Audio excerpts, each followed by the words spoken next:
할렐루야. 우리 사랑하는 벤출학교의 모든 성도님들 함께 오늘도 같이 말씀 나누고 은혜 받는 시간 되기를 간절히 원합니다. 2박 3일의 짧은 방문을 마치고 저희가 돌아왔습니다. 그 기간 동안 시간은 짧았지만 하나님을 통해서 또한 벤출학교의 모든 성도님들을 통해서 너무 큰 사랑과 위로를 받았기에 제가 힘을 얻고 또 회복되어 돌아왔습니다. 비록 멀리 떨어져 있지만 더욱더 함께 기도해서 저희가 꿈꾸는 것들, 소망하는 것들이 다 이루어져서 정말 기쁨으로 같이 춤추고 찬양하며 하나님께 영광 돌리는 저희 모두가 되기를 간절히 원합니다. 오늘은 빌립보서 1장 1절로 11절의 말씀을 배경으로 기쁨의 뿌리를 찾으라 라고 하는 제목으로 함께 말씀을 나누고자 합니다. 오늘 주어진 말씀 빌립보서 1장 1절로 11절의 말씀은 여러분들이 각자 성경을 찾아서 읽어주시기를 바라고요. 오늘 말씀을 바로 시작하도록 하겠습니다. 미국의 어느 도시를 여행하던 여행자가 주일이 되었습니다. 그래서 예배를 드리기 위해서 그 길거리에 있는 경찰에게 교회를 좀 추천해 달라고 그렇게 요청을 했습니다. 경찰이 한번 거리를 돌아보더니 가까운 곳에 있는 교회를 두고 멀리 있는 교회를 가보라고 그렇게 추천을 하는 겁니다. 저쪽에 한번 가보세요. 그 추천을 받은 여행자는 이상한 생각이 들었습니다. 그래서 묻습니다. 아니, 여기 가까운 데도 교회가 있는데 왜 하필 저렇게 한참 걸어가는 교회를 가르쳐 주십니까? 하고 물었더니 경찰관이 말을 합니다. 예배를 드리고 나오는 사람들의 표정을 보면 바로 가까운 곳에 있는 교회들보다는 저 멀리서 예배드리고 멀리에 있는 교회에서 예배드리고 나오는 사람들의 얼굴이 훨씬 기쁘고 즐겁게 보였습니다. 나는 하나님을 믿지는 않지만 참 그 교회가 좋은 교회이고 참된 교회인 것 같아서 소개합니다 라고 그렇게 답을 주었습니다. 불신자의 눈에도 신앙인은 기뻐하는 사람, 웃는 사람이라고 하는 생각이 있다는 거죠. 즉, 신앙과 기쁨이 얼마나 깊은 관계를 맺고 있는지를 보여주는 그러한 이야기입니다. 우리의 삶 깊은 곳에서부터 오는 기쁨의 뿌리를 어디에 두고 있느냐라고 하는 것이 오늘 설교의 주제입니다. 바울은 옥중에서 빌립보 교인들에게 기뻐하라, 내가 다시 말하노니 기뻐하라 라고 말씀했습니다. 바울은 어떻게 감옥 속에서도 기뻐했을까? 바울의 기쁨의 근원을 같이 생각하면서 우리도 바울처럼 어떤 환경 속에서도 기뻐할 수 있으며 정말 하나님이 주시는 영적인 기쁨의 존재로 거듭나기 위해서 오늘의 말씀을 함께 나누고자 합니다. 첫째, 기쁨의 근원은 예수 안에서 찾아야 합니다. 오늘 1절과 2절의 말씀을 보니까 그리스도의 종 바울과 디모데는 그리스도 예수 안에서 빌립보에 사는 모든 성도와 또는 감독자들과 집사들에게 편지하노니 하나님 우리 아버지와 주 예수 그리스도에게서 은혜와 평강이 너희에게 있을지어다. 아멘. 바울이 감옥에서 기뻐할 수 있었던 이유는 내가 그리스도의 종이 되었기 때문이다. 그렇게 말하고 있습니다. 그리스도의 종, 다시 말하면 주께 속한 자가 되었다라고 하는 겁니다. 왜 이게 중요하냐? 우리가 예수 안에 있을 때만이 인간이 짊어지고 사는 근본적인 근심과 염려로부터 자유할 수 있기 때문인 거죠. 신앙을 떠나서 하나님을 모른다고 하더라도 사람에게는 죽음에 대한 두려움이 존재합니다. 지옥에 대한 두려움과 염려가 그 인생 가운데 사라지지 않습니다. 좋은 옷을 입어도, 맛있는 걸 먹어도, 부귀영화를 누려도, 이 세상에 높은 지위를 가져도 이 근본적인 문제는 어떤 누구도 해결할 수 없어요. 오직 예수 그리스도 안에서만이 그 염려와 근심, 두려움으로부터 해방받을 수 있는 능력과 은혜를 받게 되는 것입니다. 이 근본적인 문제가 해결될 때만 우리는 정말 참된 기쁨과 자유를 만끽할 수 있게 되는 거예요. 사람들은 이 참된 기쁨이 없이 쾌락을 추구합니다. 쾌락과 기쁨을 같은 것으로 생각하지만 그건 착각입니다. 쾌락은 일시적인 기쁨을 줄 수 있고 잠시 그러한 두려움을 잊어버리게 만들지만 결국은 고통과 문제를 가져올 뿐입니다. 왜? 근본적인 문제가 해결되지 않기 때문인 거죠. 참 기쁨의 근원은 오직 예수님 뿐이십니다. 예수 안에 속함으로 말미암아, 그분의 자녀가 됨으로 말미암아 우리가 묶여있던 죽음과 지옥에 인간이 풀 수 없는 근본적인 문제로부터 자유할 수 있기 때문인 거죠. 이 근본적인 문제로 자유하게 될 때 우리 이 땅에 사는 동안 더불어 많은 것들로부터 자유를 누리게 됩니다. 제가 서울에서 섬기던 교회에 부목사로 목회하면서 찬양단을 조직했습니다. 청년들과 더불어서 찬양단을 만들고 그 교회가 오래된 교회라 정말 오래된 찬양만 하고 막 그랬던 교회에서 막 신나는 찬양하고 요즘 찬양하고 막 하면서 그 찬양을 인도했어요. 근데 찬양을 드릴 때마다 바로 정면 불과 몇 미터 앞에 있는 한 권사님이 계신데 채모 권사님이시라고, 그분은 찬양만 시작하면 막 춤을 춰요. 막 온몸으로 춤을 추고 찬양을 합니다.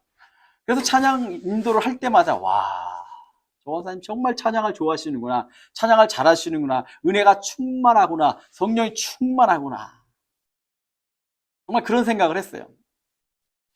근데 그분이 제가 담당했던 교구가 아닌지라 그분과 같이 더불어 예배드릴 기회가 없다가 한 번은 이제 교구가 바뀌면서 신방 때 그분의 가정에 가서 신방을 드리면서 예배를 드리게 됐습니다.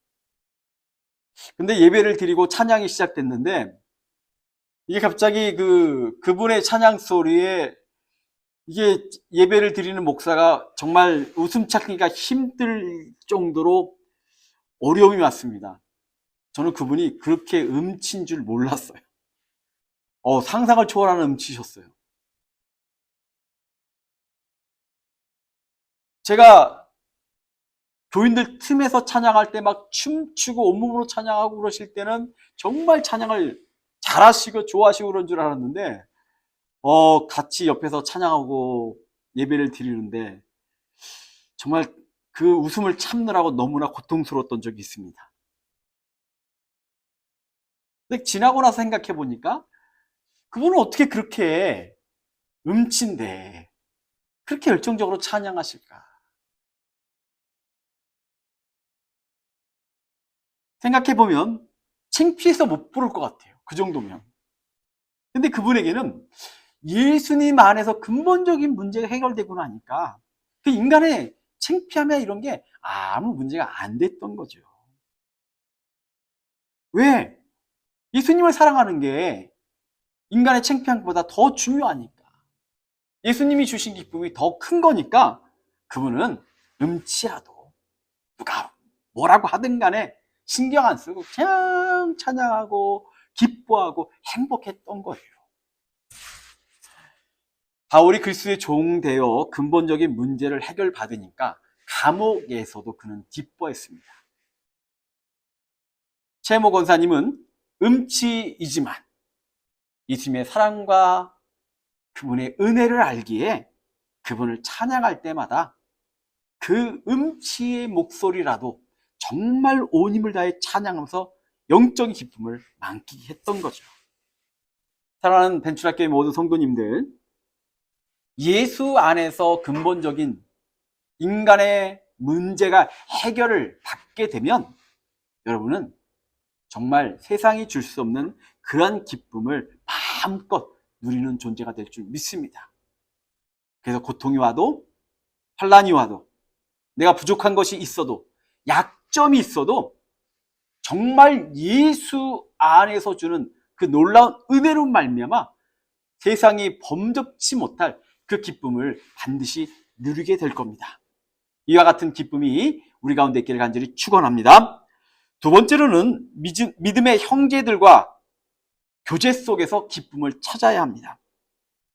3절로 5절의 말씀을 제가 읽어드리겠습니다.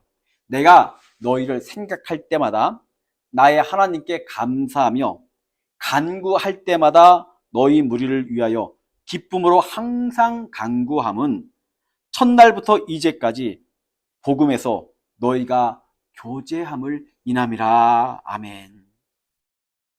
바울은 비록 멀리 떨어져 있습니다. 공간적으로, 물리적으로 너무 멀리 떨어져 있지만 그는 그 사랑하는 교회의 성도들을 생각하며 믿음의 형제들을 항상 같이 있다고 생각하며 기뻐했던 거예요. 그들과의 만남과 그들과의 사랑과 영적 교통함과 이런 것들을 생각하며 행복해하고 그 안에서 기쁨을 누렸던 거죠. 유명한 테레사 수녀가 미국을 여행하다가 한 자매를 만났습니다.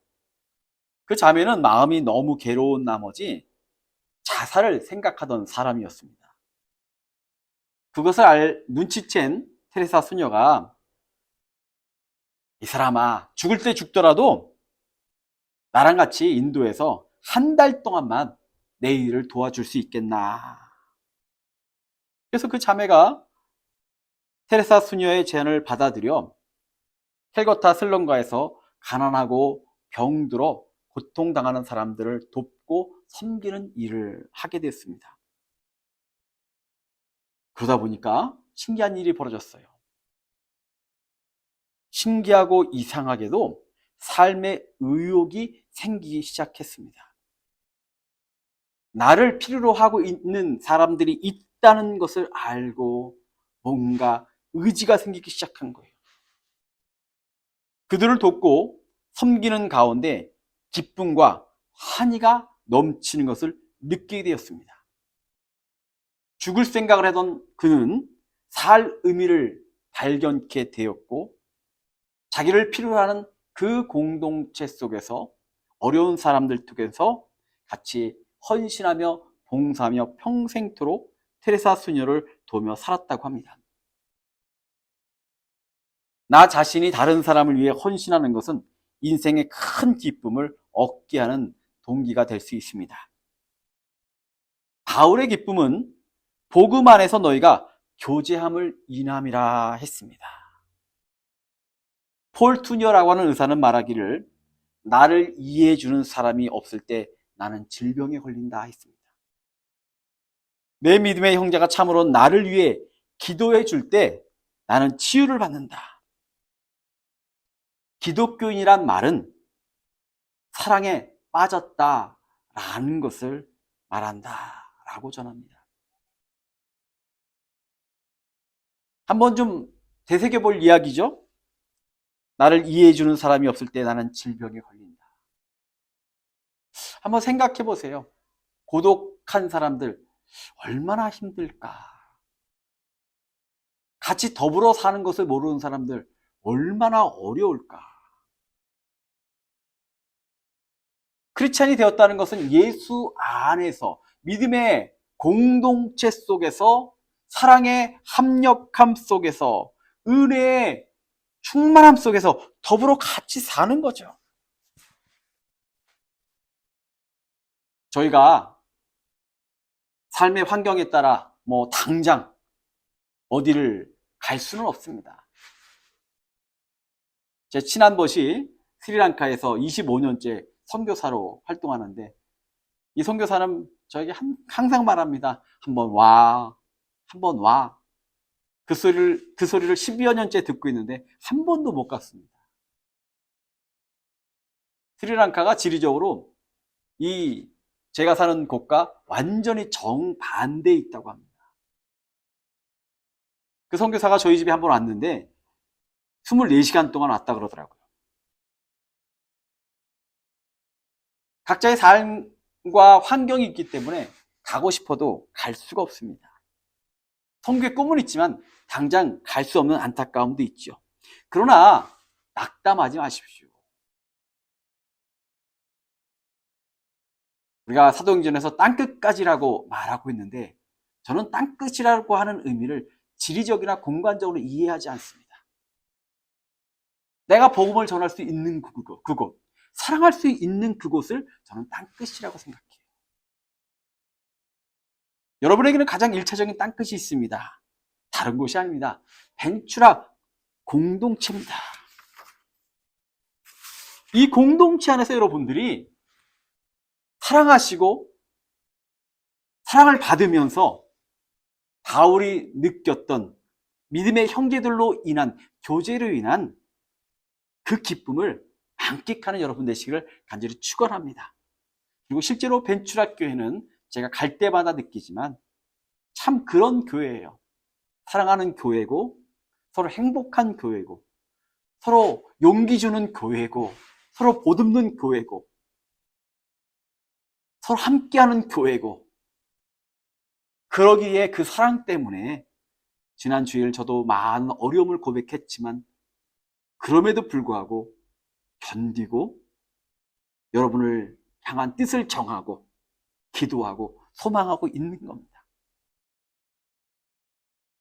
그리고 여러분들 믿음의 공동체 안에서 함께 더불어 정말로 주님이 주시는 그 기쁨의 존재로 거듭나시기를 바랍니다. 때로는 단 10분만 투자해 보세요. 주일날 10분만 일찍 와서 인사하고 서로 격려하고 간증 듣고 나누고 하다못해 교회 바닥이라도 청소하고 주보 나눠주고 이 10분의 능력만으로도 10분의 시간만으로도 우리는 정말 하나님께서 주시는 큰 교제의 기쁨을 만끽하는 우리가 되리라 기대해 봅니다. 세 번째는 기쁨의 근원은 풍성한 열매에서 찾아야 합니다. 9절로부터 11절의 말씀을 보니까 내가 기도하노라 너희 사랑할 지식과 모든 총명으로 점점 더 풍성하게 하사 너희로 지극히 선한 것을 분별하며 또 진실하여 허물 없이 그리스도의 날까지 이루고 예수 그리스도로 말미암아 의의 열매가 가득하여 하나님의 영광과 찬송이 되게 하시기를 구하노라. 아멘. 의의 열매란 사랑의 열매입니다. 지혜와 지식의 열매입니다. 총명의 열매입니다. 진실의 열매입니다. 의의 열매입니다. 이 모든 의미들을 종합해 보면 한마디로 이렇게 말할 수 있습니다. 하나님의 자녀답게 산다는 거죠. 여러분이 성도로 산다는 것 자체가 의의 열매를 맺고 사는 거예요. 여러분의 가정에 신앙이 있고 하나님이 존재하는 것 그 자체가 열매가 맺혀져 있는 겁니다. 그렇지 않았다면 여러분은 지금쯤 어디에 가 계실까요? 실패한 사람들의 이야기를 종종 듣습니다. 그들이 말합니다. 한순간을 후회하더라고요. 그때 그러지 말았어야 했는데. 그때 참았어야 했는데. 어떤 한순간들.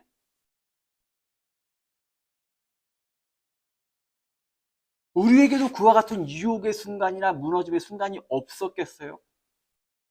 누구나 그런 무너짐과 우리가 쓰러질 순간들이 있었음에도 불구하고 우리는 하나님께서 주시는 지혜로 말미암아 의의 열매로 말미암아 때로는 성령의 능력과 가르침으로 말미암아 그 순간마다 영이 사는 길, 주님이 원하시는 길, 하나님께 영광이 되는 길을 선택하고 살아왔기에 지금처럼 여러분의 삶이 아름답고 아름다운 성도들이 모여 아름다운 교회를 만들고 있고 그 마음에 사랑의 씨앗들이 뿌려져 있기 때문에 그 사랑으로 교회가 충만하고 기도하고 주님이 원하시는 길 바라며 사는 그런 공동체요 성도의 삶이 벤츄라교회 위에 가득한 줄 믿습니다. 사랑하는 성도 여러분, 우리가 비록 이 땅에서 작은 자들일지라도 하나님 안에서 큰 자들입니다. 왜요? 하나님을 지켰고 믿음을 지켰고 천국을 소망하며 살아가는 그 씨앗들이 이제 여러분 삶 가운데 열매 맺고 풍성해져 있기 때문입니다. 이제 이 열매를 풍성하게 해서 자녀들에게도 나눌 수 있고 믿지 않는 자들에게도 나눌 수 있고 그로 말미암아 벤츄라교회의 이 복음의 능력과 벤츄라교회에 속한 모든 은혜와 사랑이 우리 주변에 마음껏 전해져서 우리의 기쁨을 더불어 같이 기뻐할 수 있는 정말로 주님의 역사를 감당하는 그런 공동체가 되기를 간절히 소원합니다. 함께 기도하겠습니다. 아버지 하나님 감사를 드립니다. 오늘 저녁에 함께 말씀을 나누고 바울이 누렸던 그 기쁨의 근원적 뿌리를 깨닫게 하시니 감사를 드립니다. 그 무엇보다 우리를 위해 이 땅에 오셔서 우리를 위하여 우리의 죄를 위하여 십자가를 지신 예수 그리스도의 보혈의 피를 믿게 하여 주시사 당신의 자녀로 거듭남에 우리를 두렵게 하는 죽음의 문제, 지옥의 문제로부터 이제는 해방되고 자유한 주의 백성들에게 인도하여 주옵소서.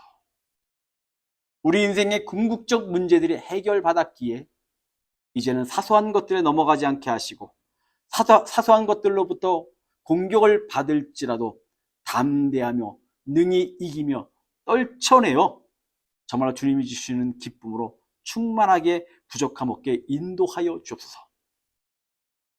또한 벤츄라교회를 기억하여 주심에 정말로 만날 때마다 얼굴을 보는 것만으로도 기뻐하고 행복해하고 우리의 작은 헌신으로 사랑으로 기도로 교회가 날마다 천국되게 인도하여 주옵소서.